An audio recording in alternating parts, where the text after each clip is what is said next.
정법 팟캐스트, 바른 가르침으로 빛나는 삶을 살 수 있도록.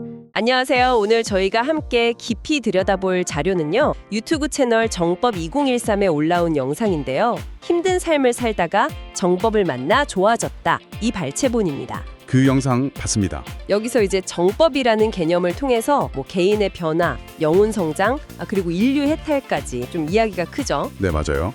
특히 그 정법이 단순 지식이 아니라 바른 가르침이라고 정의하는 부분이 좀 인상 깊었어요. 그렇죠. 삶의 방식 자체를 다루는 것 같더라고요. 뭐랄까, 홍익 지도자 역할이나 또 욕심 없이 즐겁게 공부하라는 말도 나오고요. 맞습니다. 그 지점들을 좀 더 자세히 이야기 나눠보면 좋겠네요. 좋습니다.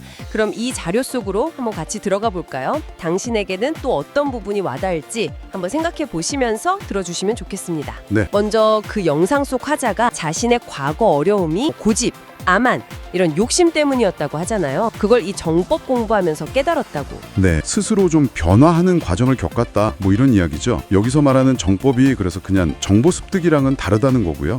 바른 가르침, 자연의 이치에 맞는 삶의 방식, 이런 걸 배우는 게 핵심이라는 거죠. 그렇죠. 어떤 면에서는 이게 진짜 인성교육의 근본이다, 이렇게 보는 것 같더라고요. 지식 쌓는 걸 넘어서는 거죠. 그렇군요. 단순히 잘 사는 법이 아니라 그 너머를 이야기하는 거네요. 그래서 이 공부의 목적이 현생 성공이 아니라 영혼의 발전, 해탈에 있다고까지 하잖아요. 네, 육신을 벗은 후에 천상세계에서 더 나은 삶을 목표로 한다, 이런 식으로요. 그 해탈이라는 개념은 좀 더 구체적으로 어떻게 설명되던가요? 영상에서는 그 1차 해탈을 하면 지구에는 다시 안 태어나고 천상에서 다른 영혼들을 돕는 천신이 된다, 이런 설명이 나와요. 천신이요? 와. 네. 심지어 우리 은하계 자체를 영혼 성장을 위한 신들의 특별 감옥이라고 비유하더라고요. 감옥이요? 네, 그래서 해탈은 그 감옥을 나가는 거다. 그리고 육신은 그 안에서의 수갑 같은 거다, 이런 비유도 쓰고요. 와, 은하 감옥, 육신 수갑, 표현이 상당히 강렬하네요. 그렇죠.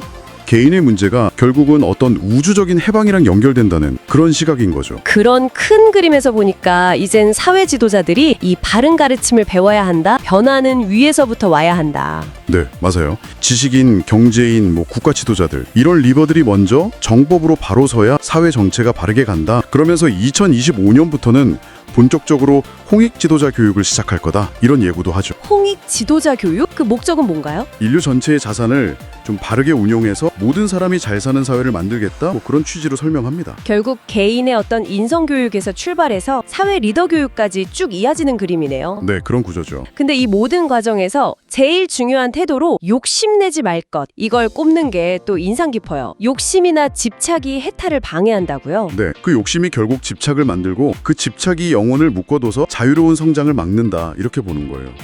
뭔가에 얽매이면 영혼이 가벼워질 수가 없으니까. 그렇죠.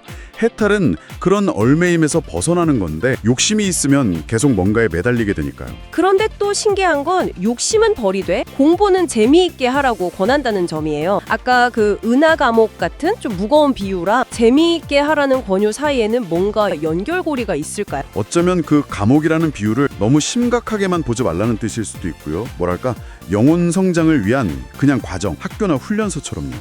약간 관점을 바꾸라는 거군요. 네, 괴로움 속에서도 배움의 즐거움을 찾고 좀 긍정적으로 임해라, 이런 메시지일 수 있겠죠. 그러니까 욕심과 집착 없이 재미있게 이 성장 여정을 받아들여라, 이런 뜻으로요. 네, 오늘 살펴본 내용이 참 정법, 그러니까 바른 가르침을 통해서 개인의 내면 변화에서 시작해서 영혼의 해탈, 그리고 홍익 지도자 교육을 통한 사회 발전까지 정말 방대한 이야기였네요. 그렇죠. 스케일이 상당히 크죠. 자연의 이치를 따르고 욕심과 집착 없이 영혼 성장을 추구하되 그 과정을 또 재미있게 받아들이는 태도, 이게 핵심이었던 것 같습니다. 이 모든 이야기들이 당신에게는 어떤 생각거리를 던져주었을지 궁금하네요. 네, 개인의 성찰과 변화가 결국은 영혼의 해탈, 그리고 인류 전체의 성장까지 이어진다는 그 선순환 구조가 참 특징적인 것 같아요. 특히 우리 은하를 감옥이나 학교로 보고 육신을 수갑으로 본 비유는 참 여러 생각을 하게 만들죠. 맞아요. 그래서 마지막으로 이런 질문을 던져보고 싶습니다. 만약 이 자료의 비유처럼 우리의 삶이나 이 세계가 영혼의 성장을 위한 어떤 특별한 경험의 장이라면 당신은 바로 지금 여기에서의 경험을 통해 무엇을 가장 중요하게 배우고 성장하고 있다고 느끼시나요? 잠시 한번 생각해 보시는 것도 좋겠습니다.